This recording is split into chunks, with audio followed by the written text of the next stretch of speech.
घरे चल करे शिव चर्चा घरे घरे।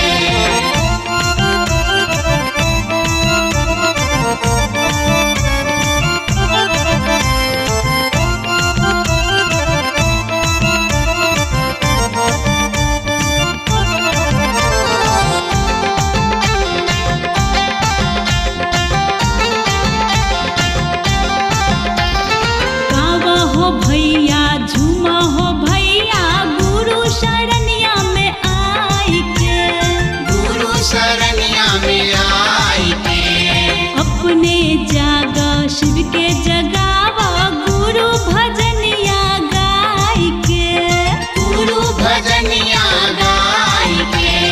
गावा हो भैया झूमा हो भैया गुरु शरणिया में आई के, अपने जागा शिव के जगावा गुरु भजनिया गाय के।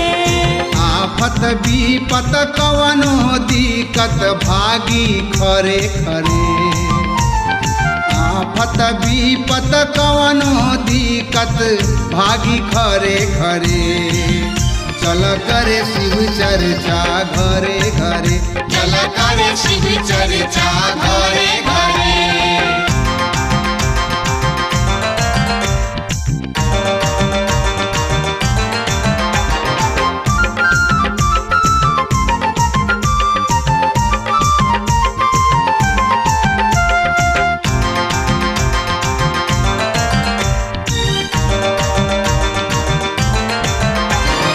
अपन पराया साथ न दीहे बनी न केहू संगाती हो बनी न केहू संगाती हो। अंत समय में शिव गुरु जी ही बनी है सबके साथी हो बनी है सबके साथी हो। सुना अपन पराया साथ न दीहे बनी न केहू संगाती हो अंत समय में शिव गुरु जी ही बनी है सबके साथी हो।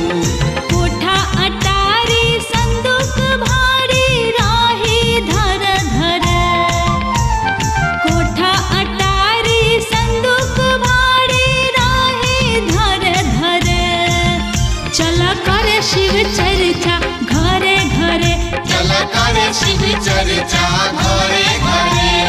हर हर शिव गुरु हर महादेव बोला हरे हो हरे चल करे शिव चर्चा घरे घरे चल करे शिव चर्चा घरे घरे।